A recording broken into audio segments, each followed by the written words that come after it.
Que está nessa oportunidade, eu trago uma palavra para você, uma palavra para o seu coração, sobre a volta de Jesus, o arrebatamento e a grande tribulação. Amados, eu quero compartilhar com todos vocês uma palavra escrita pelo apóstolo Paulo aos Tessalonicenses.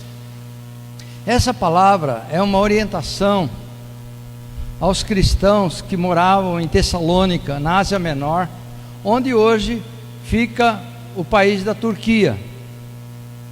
Paulo estava muito preocupado com o pensamento daqueles irmãos, pois eles imaginavam que Jesus iria voltar nos seus dias. Então, na sua segunda carta aos Tessalonicenses, capítulo 2, verso 1 e 2, Paulo diz assim: Ora, irmãos, rogamo-vos pela vinda de nosso Senhor Jesus Cristo e pela nossa reunião com Ele, que não vos movais facilmente do vosso entendimento, nem vos perturbeis, quer por espírito, quer por palavra, quer por epístola, como de nós, como se o dia de Cristo estivesse já perto. Então essa advertência ele faz para os tessalonicenses que estavam aguardando a vinda de Jesus naqueles dias, né? E por acaso nós também nos nossos dias estamos aguardando a volta de Jesus, mas a diferença é que eles estavam apenas a 20 ou 30 anos distantes do dia que Jesus tinha subido aos céus, enquanto que nós estamos há mais de 2000 anos aguardando o retorno de Jesus. Dessa forma, Paulo achou necessário ensinar àquela igreja sobre os acontecimentos que precederiam a volta de Cristo e o seu encontro com Ele nos ares. Então Paulo escreveu na sua primeira carta a eles, que é 1 Tessalonicenses 4, 13 a 18, essa palavra, esses ensinos que eu vou refletir conosco, todos juntos nessa oportunidade.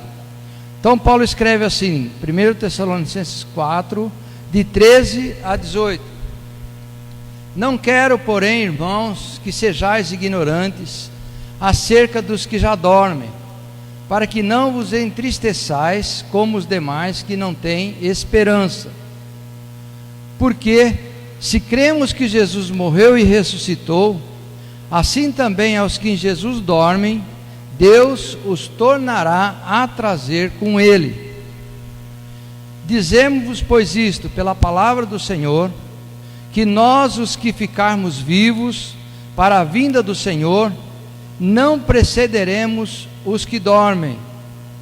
Porque o mesmo Senhor descerá do céu com grande alarido, com voz de arcanjo e com trombeta de Deus, e os que morreram em Cristo ressuscitarão primeiro. Depois nós, os que ficarmos vivos, seremos arrebatados juntamente com eles nas nuvens, a encontrar o Senhor nos ares, e assim estaremos para sempre com o Senhor. Portanto, termina o apóstolo Paulo: consolai-vos uns aos outros com essas palavras. Queridos, Paulo queria que os tessalonicenses e todos os cristãos tivessem profundo conhecimento sobre a ressurreição e sobre a volta de Jesus, conforme ele diz nessa primeira carta, no capítulo 4, verso 13, ele diz assim: Não quero, porém, irmãos, que sejais ignorantes acerca dos que já dormem, para que não vos entristeçais como os demais que não têm esperança. É o primeiro versículo desse texto de versículos, desse grupo de versículos que nós lemos. A pior coisa que pode nos acontecer a respeito de algo importante é quando desconhecemos os fatos a respeito daquilo. Paulo não queria que os tessalonicenses ignorassem o que aconteceria com aqueles que já haviam partido por ocasião da volta de Cristo. Essa exortação tinha um objetivo que Paulo expressa muito claramente a seguir: Ele tinha em vista que os irmãos não permanecessem tristes quando perdessem uma pessoa querida. É óbvio que ele não estava se referindo àquela tristeza imediata no momento da morte de um ente querido, pois é natural o sofrimento do coração quando temos essa perda. Todos nós sabemos como dói a partida de alguém, todos que perderam alguém querido, né? O próprio Cristo chorou no túmulo de Lázaro ao ver o seu amigo envolto em faixas. O que Paulo estava falando era da tristeza por falta de esperança acerca de onde se encontravam aqueles que haviam morrido fisicamente. Daí surge a pergunta: onde estão aqueles que já partiram? Principalmente aqueles que creem em Jesus, onde estão eles, né? Muitos ensinos errados distorceram ou distorcem ainda a verdade bíblica. Os judeus, por exemplo, dizem que o morto aguarda no túmulo, dormindo, até o dia da ressurreição, enquanto que a alma permanece em sono profundo durante esse tempo. Esse é o pensamento dos judeus. Eles dizem que enquanto o corpo está no túmulo, a alma está dormindo, o espírito está dormindo, esperando a ressurreição. Outra religião diz que determinados cristãos que não tenham sido tão fiéis vão aguardar num lugar chamado purgatório, esperar até que seus pecados sejam purgados para que eles saiam dali, sejam retirados do purgatório, né, que é um pit stop na vida deles após a morte, e que depois de eles terem purgado seus pecados, eles irão para o céu. Outros ainda têm dúvida se os fiéis que partem desta vida se vão logo e imediatamente para o céu, ou se ficam aguardando mais alguma coisa. Em primeiro lugar, devemos nos lembrar que Jesus prometeu ao ladrão da cruz que acreditou nele, dizendo: em verdade te digo que hoje mesmo estarás comigo no paraíso. Lucas 23:43. Dessa forma, aquele que crê em Jesus deve ter essa esperança de que após a morte imediatamente entrará no gozo do seu Senhor, conforme Cristo prometeu àquele ladrão que creu nele. Por isso que não precisamos permanecer tristes, como exortou o apóstolo Paulo, não permanecer tristes para sempre pela perda de um parente ou um amigo que creu em Jesus. A maior tristeza, é óbvio, é daquele que você sabe que não quis saber nada de Deus. Eu já assisti a dezenas de funerais, quando alguns dão testemunho da vida vitoriosa daquele ou daquela irmã que estava sendo velado ou sendo velada. Quantas palavras de exemplo de fé que presenciamos nessas horas, que deixam claro que aquela pessoa viveu uma vida agradável a Deus, era uma pessoa que confiava na sua salvação por meio do sangue de Cristo, e que tem certeza que aquela pessoa está ao lado de Jesus.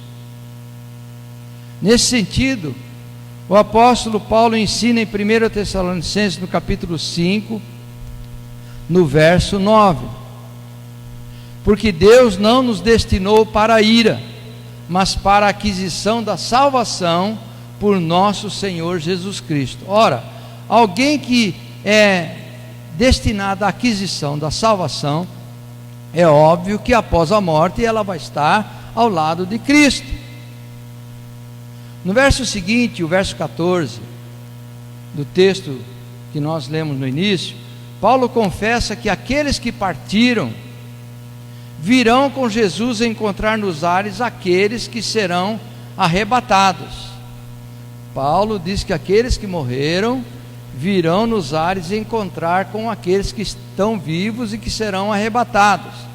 Então ele fala em 4,14 de 1 Tessalonicenses: porque se cremos que Jesus morreu e ressuscitou, assim também aos que em Jesus dormem, Deus os tornará a trazer com ele. Então nesse versículo, Paulo diz que se cremos que Jesus morreu e ressuscitou, ele vai trazer com ele aqueles que morreram. Você já imaginou, né? Sendo arrebatado e ser encontrado nos ares com seus pais, com seus parentes, com seus amigos, de braços abertos, te recebendo junto com Jesus. É essa a promessa desse versículo.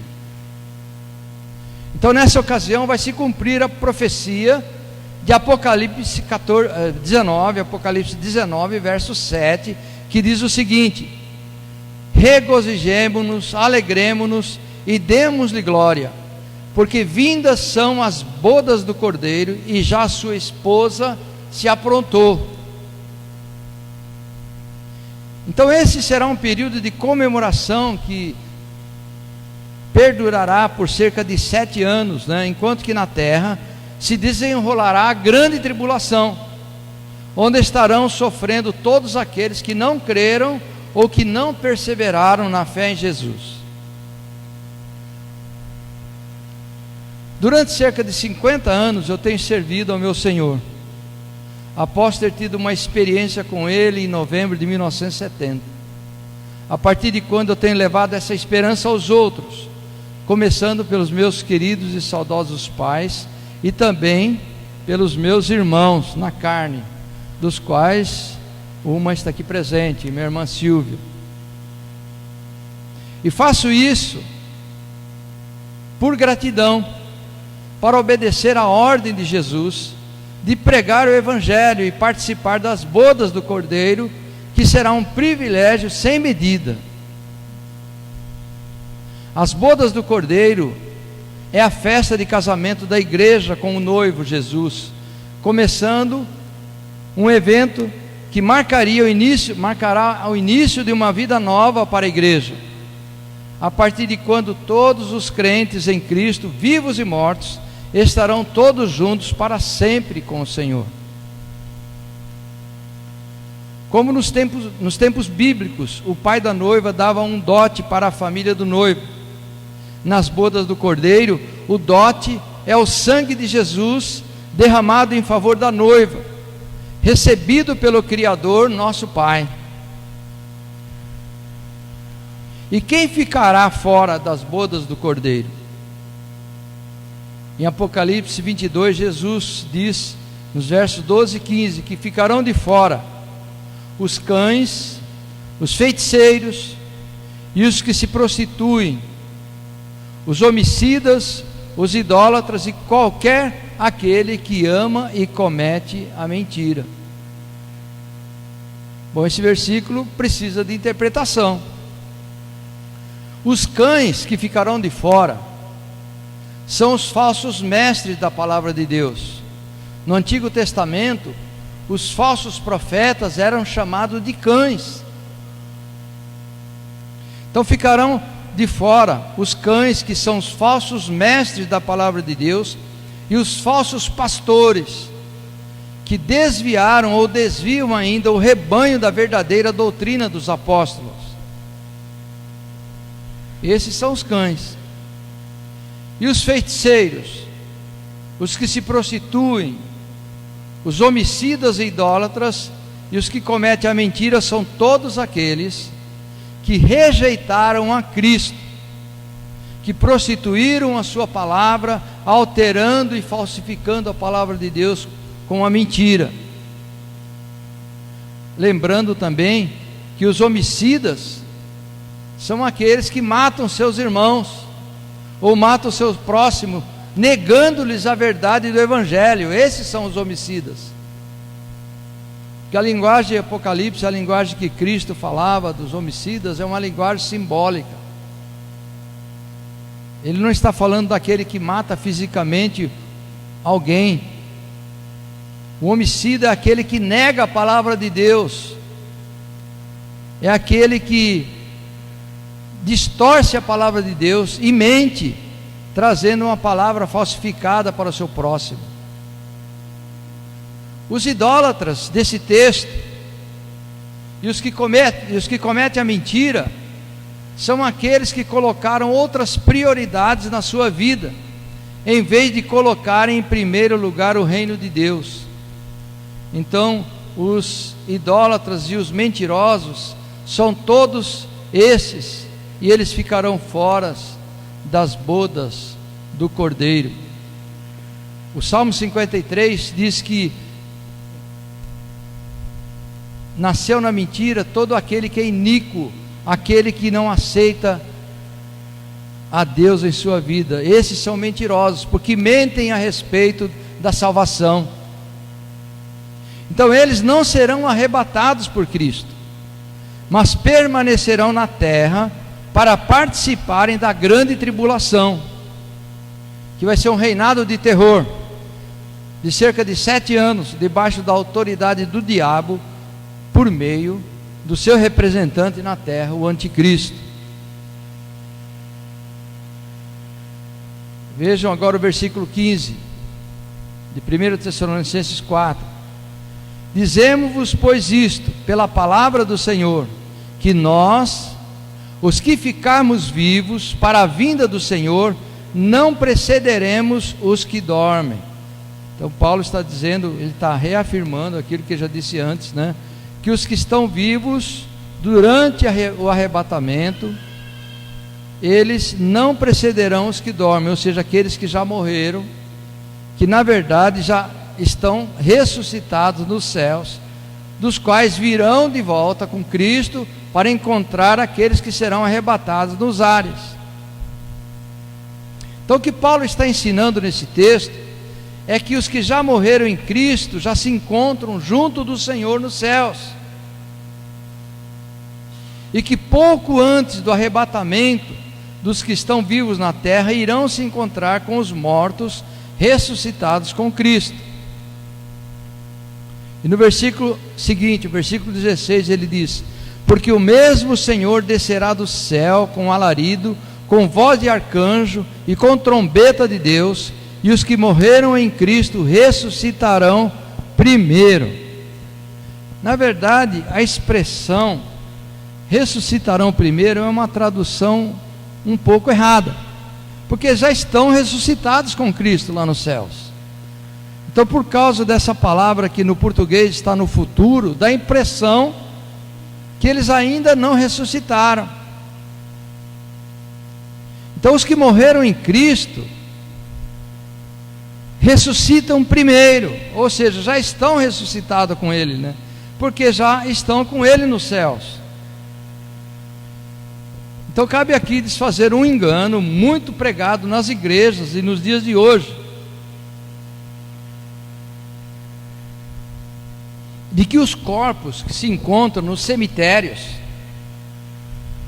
ressuscitarão nessa ocasião, as tumbas abrirão e eles vão sair das tumbas e subir para o céu, ressuscitando primeiro e aguardando aqueles que estão vivos, e logo imediatamente em seguida haverá o arrebatamento, e primeiro esses mortos que estão nos túmulos, os túmulos se abrirão e eles subirão antes. Nada mais errado. Essa é uma doutrina enganosa que muitos caem, e é um ensino massivo de que isso iria acontecer, mas a Bíblia diz que não vai acontecer isso, não é dessa forma. Porque a Bíblia, onde está escrito isso, né?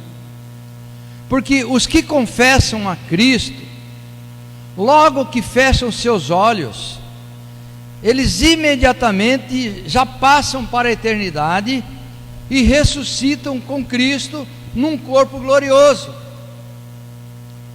Logo após a morte, a pessoa fecha os olhos aqui, ele já abre os olhos na eternidade, junto com Cristo. Ele não vai para nenhum lugar, para um limbo, um lugar provisório, ou fica descansando a sua alma no cemitério. Portanto, a ressurreição do corpo físico é uma balela, é uma mentira.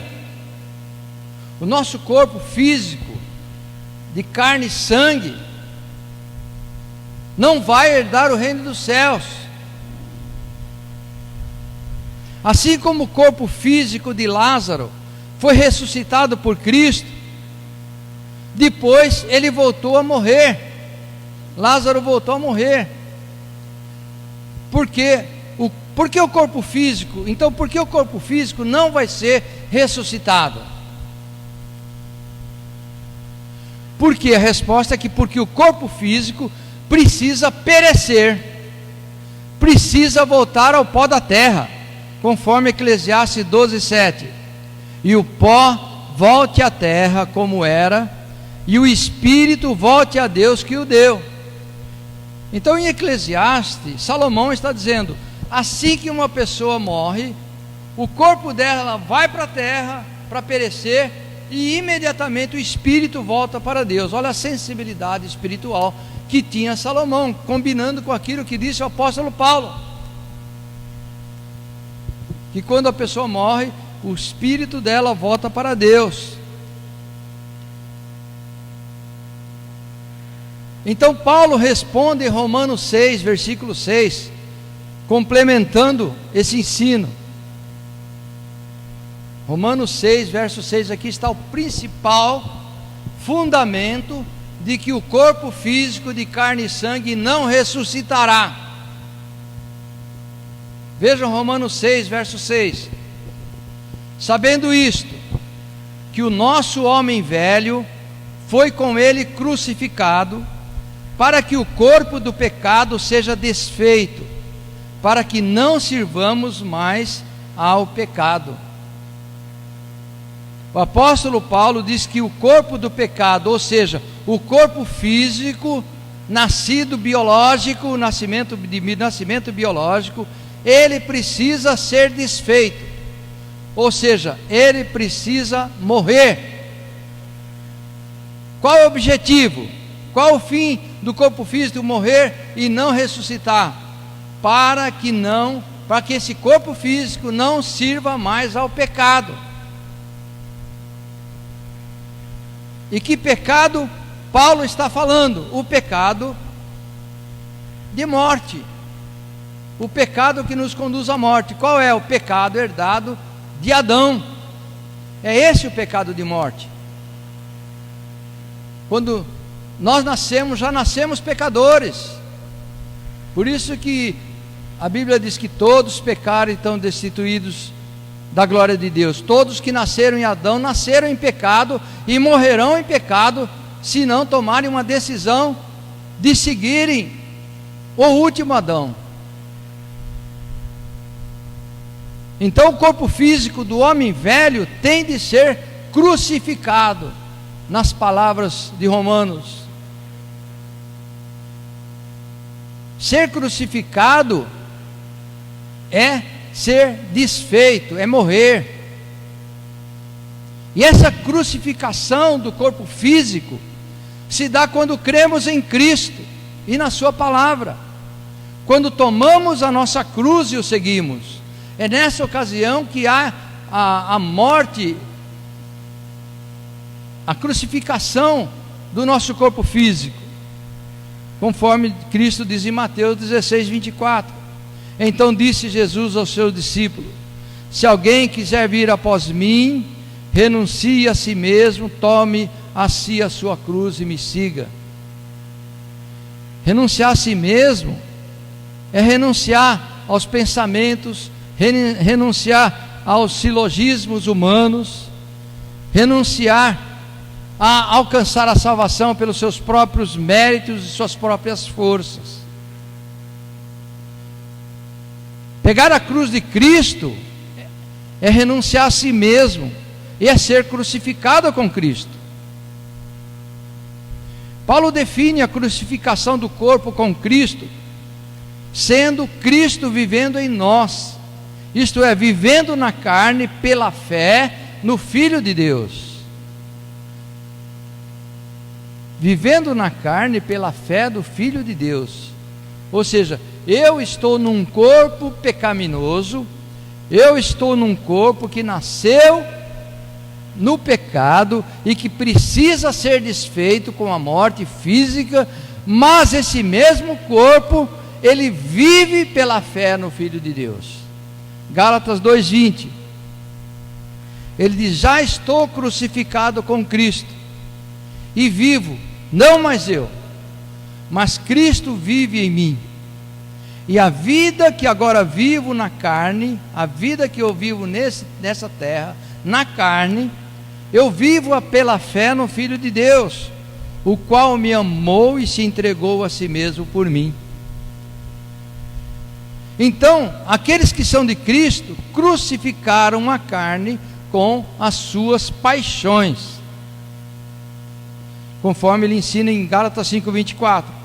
E os que são de Cristo crucificaram a carne com as suas paixões e concupiscências. É um versículo que também há muito entendimento errado a respeito dele.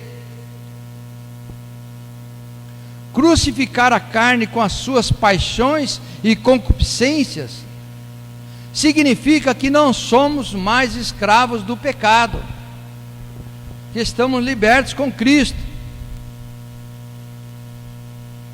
Significa que temos força e vontade para resistir às paixões e concupiscências após a nossa conversão, porque somos um homem e uma mulher novos com o Evangelho.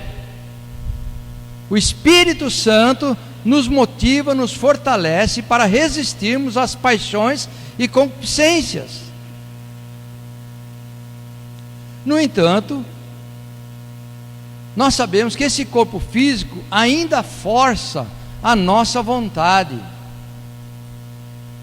Esse corpo físico força a nossa alma a ter paixões e concupiscências.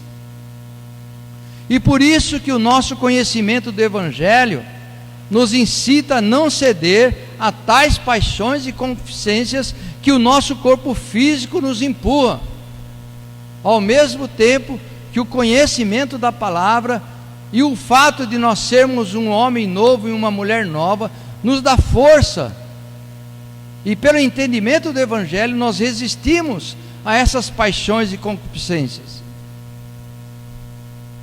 Mas nós também sabemos que nem sempre conseguimos superar essas paixões e concupiscências que nos assolam todos os dias, e às vezes nós tropeçamos. É por isso que esse corpo mortal do pecado precisa ser desfeito, precisa perecer no pó da terra para nunca mais nos tentar. Em Romanos 6,12 o apóstolo Paulo diz assim: não reine portanto o pecado em vosso corpo mortal, para lhe obedecerdes em suas concupiscências. Então Paulo diz que o pecado, não pode reinar sobre nós. O que tem que reinar sobre nós é Cristo, é o Evangelho. Sempre lembrando que Jesus se manifestou para tirar o nosso pecado de incredulidade. O pecado que Cristo anula em nós é o pecado da incredulidade, conforme Romanos 3,5. E bem sabeis que Ele se manifestou para tirar os nossos pecados, e nele não há pecado. Por que não há pecado em Cristo? Porque Ele era santo, tipo assim, santo Ele era mesmo, mas porque Ele não praticava nenhum mal. Cristo era santo porque Ele não praticava nenhum mal. Cristo não tinha pecado porque Ele não praticava nenhum mal. Um dia Ele pegou um rei e bateu nos comerciantes do templo, que pelos judeus era um mal que Ele cometeu contra pessoas. Amados, Cristo não tinha pecado, não é por causa do seu comportamento. Quando Cristo atrasou para ir ver o Lázaro que estava doente, a irmã de Lázaro acusou Jesus: por que o senhor demorou tanto? Para ela, Cristo tinha pecado. por que o Senhor demorou tanto para socorrer meu irmão? Para ela, Cristo cometeu um pecado de omissão, uma falta de sensibilidade para com seu irmão que estava doente de morte. Quando Cristo falou para Pedro: para trás, Satanás, que não tem nada contigo, Pedro falou: nossa, ficou zonzo, grogue, né? Ele não era grego, mas ficou grogue.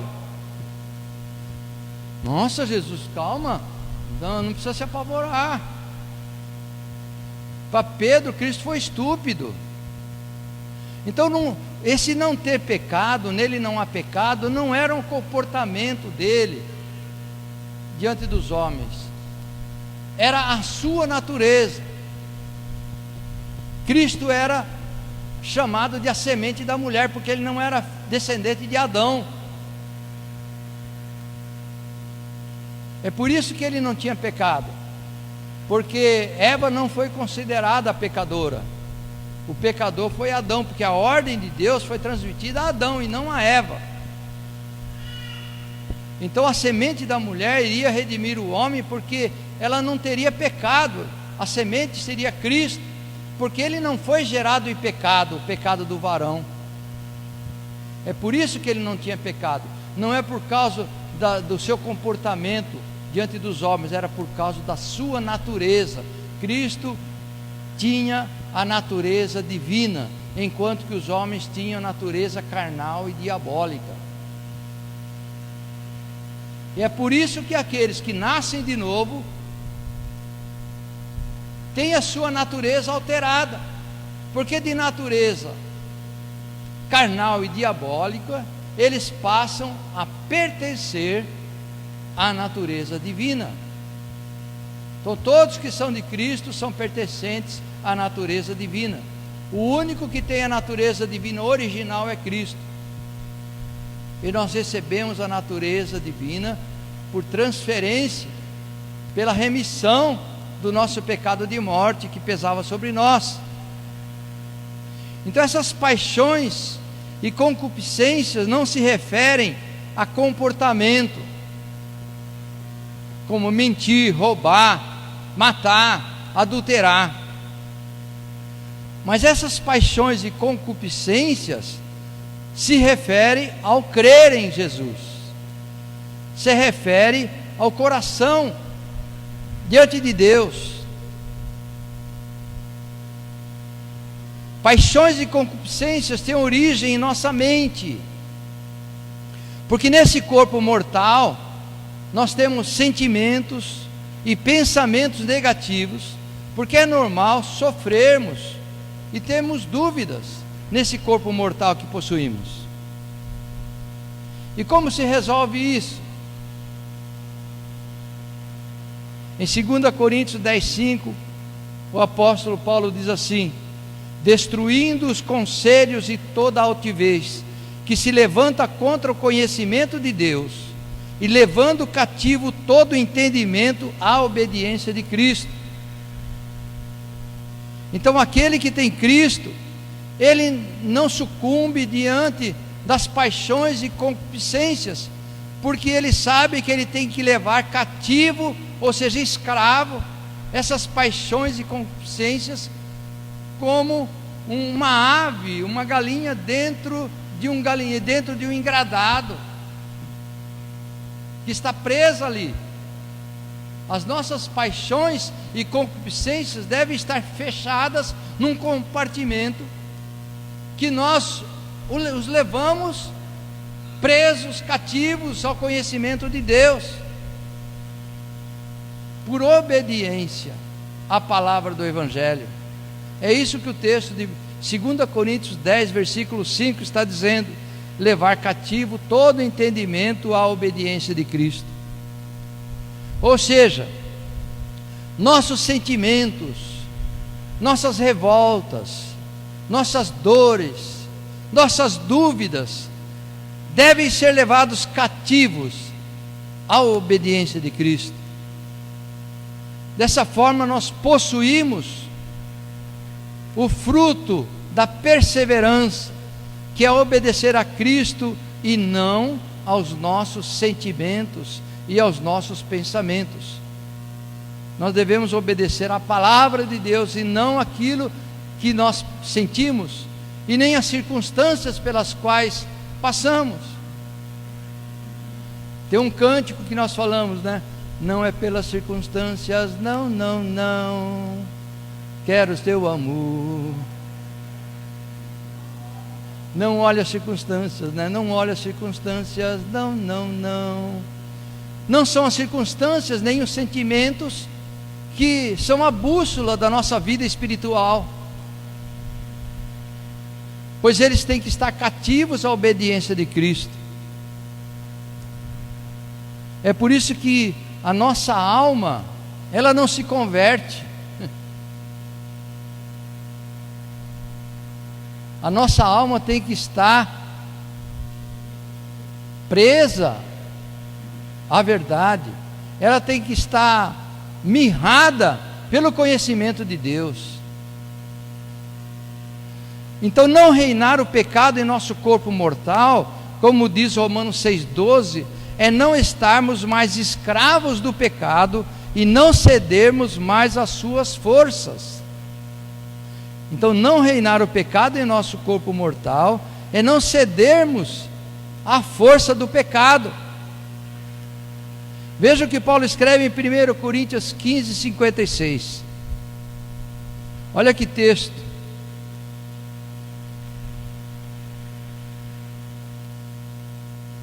Ele diz: ora, o aguilhão da morte é o pecado, e a força do pecado é a lei. De que pecado Paulo está falando?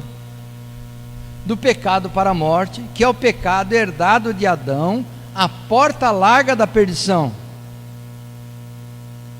É a porta pela qual todos os homens entram no nascimento biológico. O aguilhão da morte é o pecado.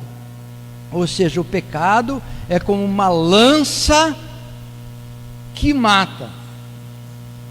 Ele está usando uma expressão física para simbolizar um ato espiritual. Então o pecado é a lança que mata o homem. Ele dizia: a força do pecado é a lei. A força do pecado é a lei. Então a lei, que é a força do pecado, de qual lei Paulo está falando? É a lei do Éden. Se dela comerdes, morrerás. Se dela comerdes, certamente morrerás.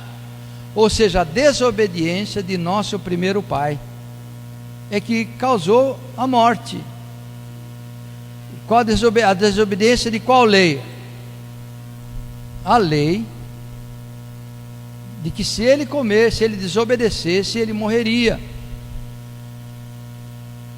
Porém, a nossa salvação está em que o último Adão, o obediente, é a porta estreita da salvação. Então, por que porta larga e porta estreita? Jesus definiu isso. Ele disse que a porta é larga porque muitos entram por ela, e é estreita porque poucos entram. É por isso que é porta larga e porta estreita, por causa da quantidade daqueles que passam pelas portas. E por que Cristo é a porta estreita? Ele diz: eu sou a porta pela qual entram as ovelhas. É estreita, mas é a porta da salvação. Então, em Romanos 5,19, Paulo continua assim: porque como pela desobediência de um só homem, muitos foram feitos pecadores, assim pela obediência de um, muitos serão feitos justos. Então a salvação baseada nas atitudes morais, ela não concede certeza para o crente. É por isso que Cristo não veio para pregar um moralismo religioso, ou um moralismo moral, né? Uma vida moral.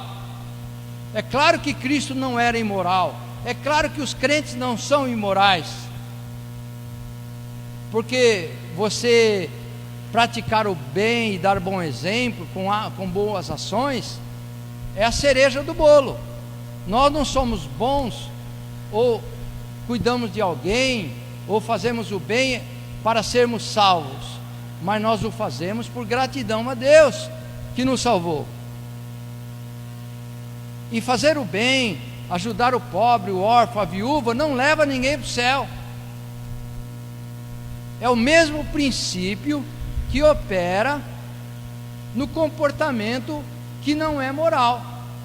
Assim como ajudar o pobre, a viúva e o órfão não leva ninguém para o céu, assim também roubar, matar, adulterar não leva ninguém para o inferno.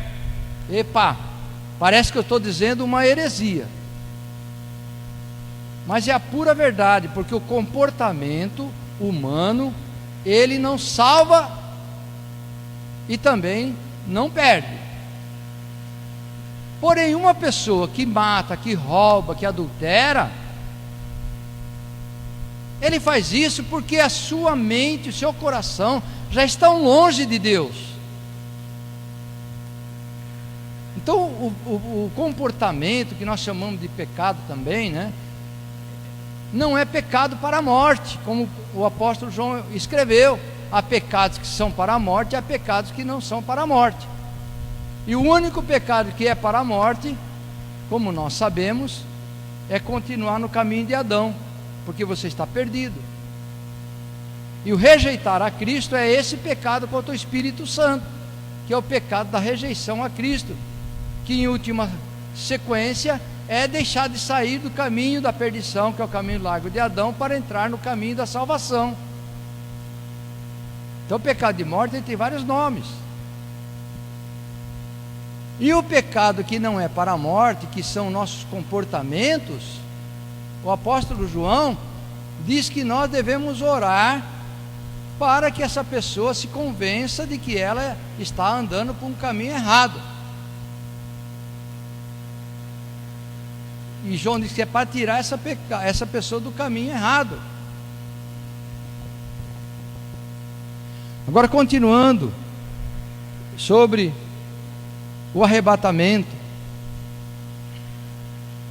O arrebatamento vai ajuntar os vivos e os mortos, conforme 1 Tessalonicenses 4:17.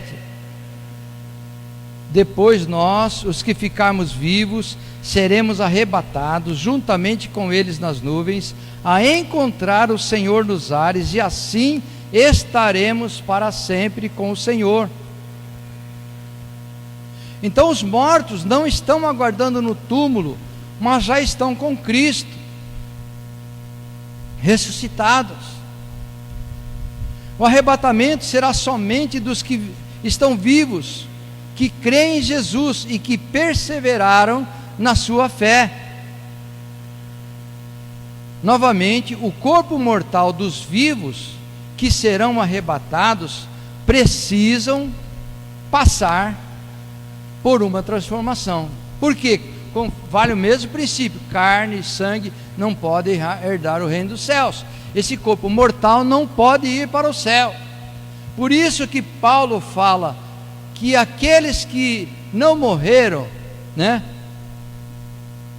Porque aqueles que morreram, o pecado, o corpo mortal precisa ser desfeito, precisa ser destruído. Mas e aqueles que sobem vivos?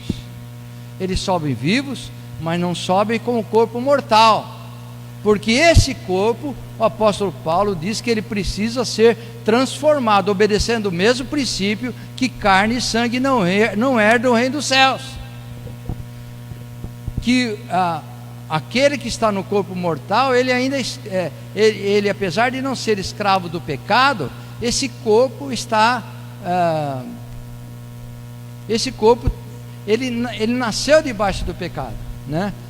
Ele está livre, liberto do pecado, mas ele força ainda a pessoa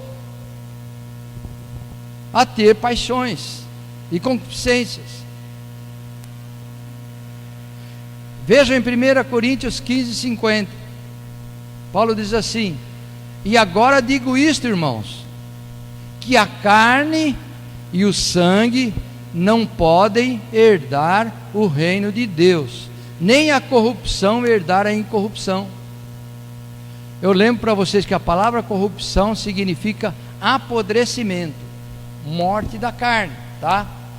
Quer dizer, agora digo isso, que a carne e o sangue não podem herdar o reino de Deus, ou seja, esse corpo mortal não pode subir como está para o reino dos céus.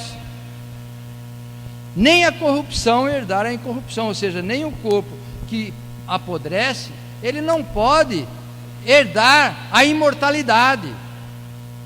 O nosso corpo como está, não pode herdar a imortalidade. Foi por isso que Deus expulsou Adão e Eva do Éden. A expulsão de Adão e Eva do paraíso foi um ato de amor de Deus, porque se eles morressem no estado de pecado, eles seriam não herdariam a vida eterna. Era preciso que eles se transformassem. Então o único evangelho que Adão e Eva tinham era o crer na semente da mulher. Adão e Eva tinham de confiar que haveria uma semente descendente de uma mulher que iria salvar o homem. Esse era o evangelho, todo o evangelho que Adão e Eva possuíam. Eles tinham que crer em Cristo às cegas, quase que às cegas, baseado apenas numa promessa.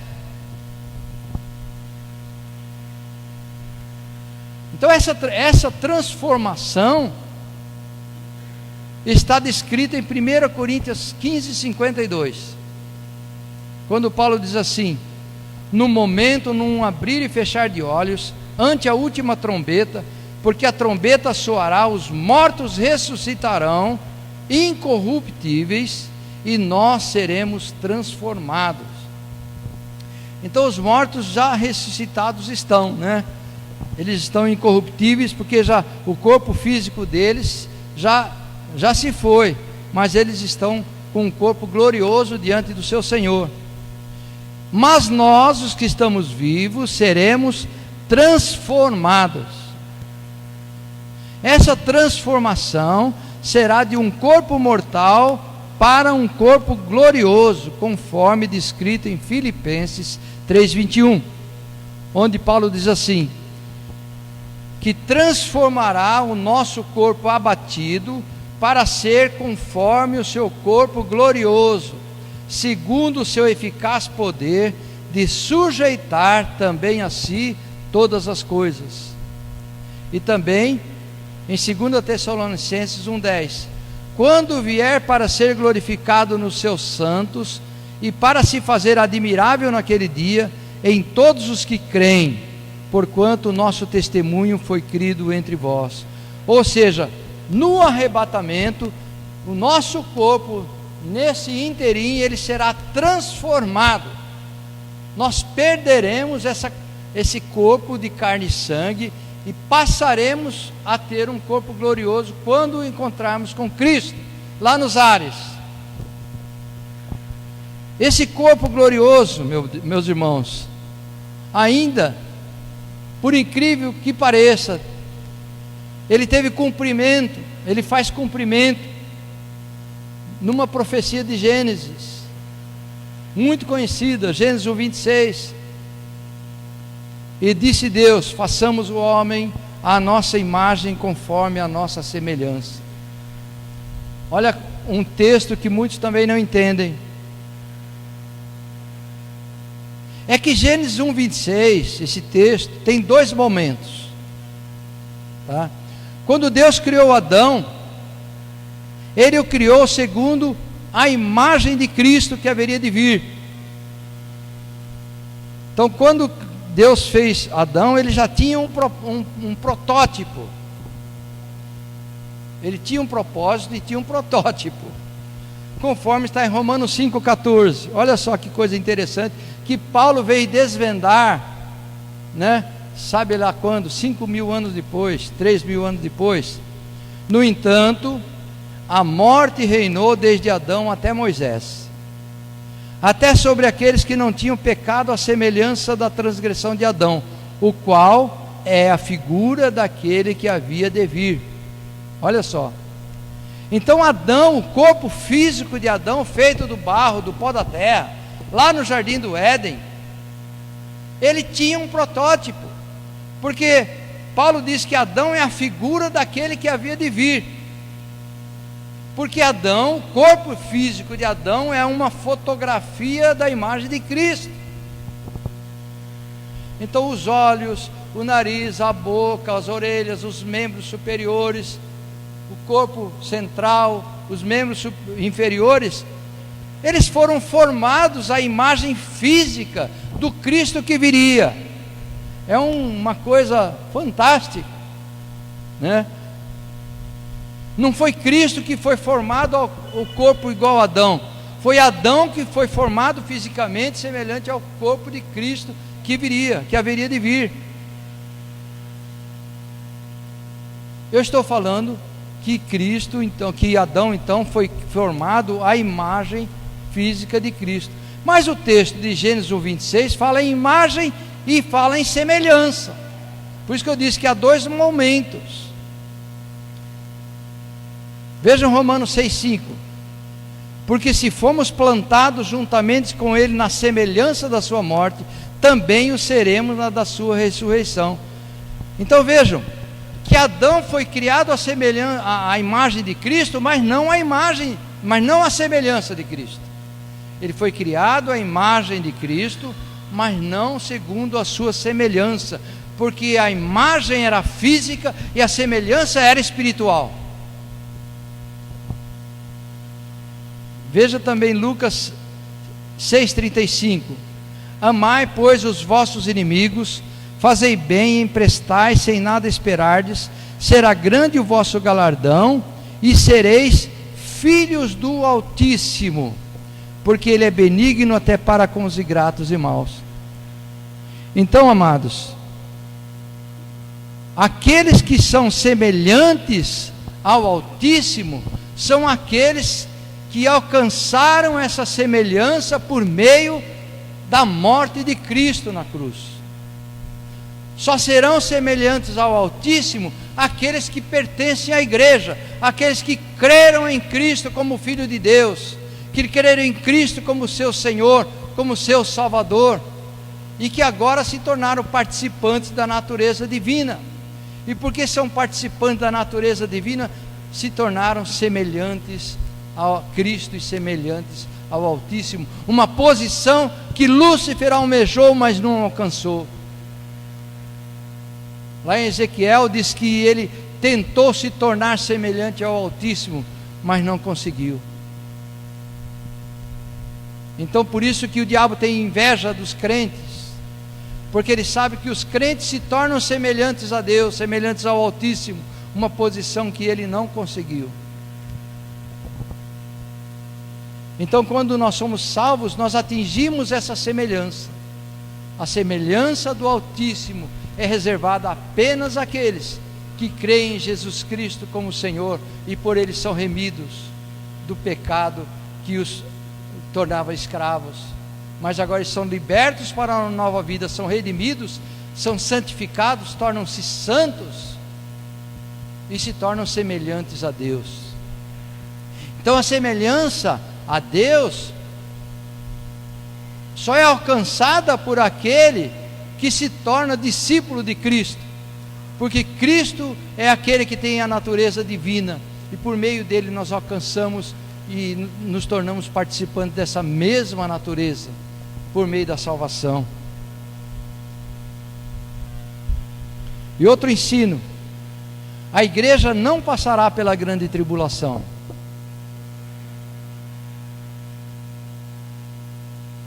Está terminando. A igreja não passará pela grande tribulação. Veja 2 Tessalonicenses 1, de 7 a 9. E a vós que sois atribulados, descanso conosco, quando se manifestar o Senhor Jesus desde o céu, com os anjos do seu poder, com labareda de fogo, tomando vingança dos que não conhecem a Deus, e dos que não obedecem ao Evangelho de nosso Senhor Jesus Cristo, os quais por castigo padecerão eterna perdição, longe da face do Senhor e da glória do seu poder. Então a igreja não passará pela grande tribulação, porque ela repousa no descanso de Deus. A palavra descanso que significa salvação. Somente descansam no Senhor aqueles que são salvos. E esse texto de Paulo nos mostra que a grande tribulação é para vingança e castigo dos que desobedecem o Evangelho e não conhecem a Deus. Por isso, meu amigo, minha amiga, se você não quer passar pela grande tribulação, que é uma vingança e castigo, obedeça ao Evangelho, obedeça a Cristo, se torne discípulo de Cristo. Em Efésios 5,6, o apóstolo Paulo ainda diz: ninguém vos engane com palavras vãs, porque por estas coisas vem a ira de Deus sobre os filhos da desobediência. Então a grande tribulação é chamado de o tempo da ira do Cordeiro. A grande tribulação é o momento que Deus derrama a sua ira sobre o homem rebelde e desobediência, aquele que não acreditou nas suas promessas. Deus não seria justo se não condenasse aqueles que se rebelam contra Ele. Por isso esse tempo é chamado de o tempo da ira do Cordeiro. Ora, a ira de Deus vem somente sobre os filhos da desobediência, não sobre a igreja, que é a filha da obediência, porque obedece ao Evangelho. Como sabemos, um noivo procura agradar a sua noiva durante as bodas, né? Pelo menos um noivo normal procura agradar a sua noiva com todas as coisas boas e carinhos, né? E palavras positivas, palavras agradáveis. Então, nós perguntamos, como é que a ira do Cordeiro sobreviria sobre a noiva do Cordeiro, se ele a ama como igreja gloriosa? Veja Efésios 5, 25 e 26. Vós, marido, amai vossas mulheres, como também Cristo amou a igreja e a si mesmo se entregou por ela, para a santificar, purificando-a com a lavagem da água pela palavra. Então eu pergunto, como é que Cristo poderia punir a igreja que Ele alimenta e sustenta? É por isso que eu amo essa igreja.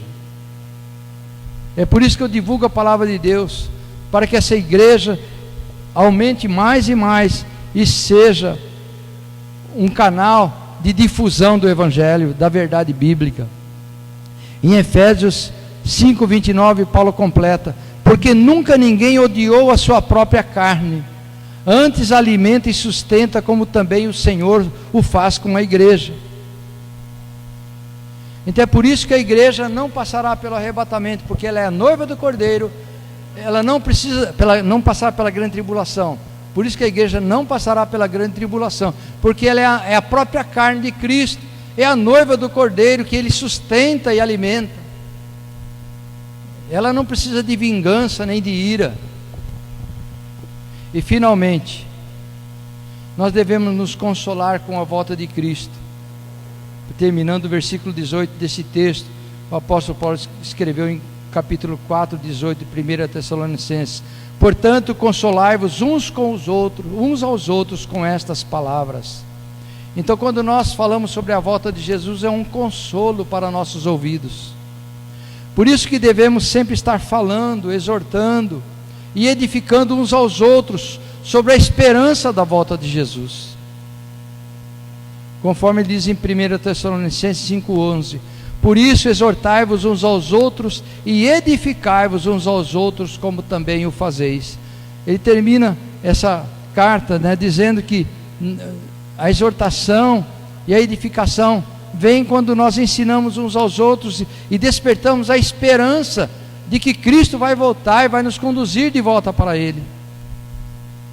Então esse texto é o fechamento dessa promessa, né? No capítulo 5 de 1 Tessalonicenses. Então, queridos, nos animemos uns aos outros, nos exortemos uns aos outros, falando sobre a volta de Jesus, nos alegrando com isso, porque Ele vem cumprir as suas promessas em nós. Amém.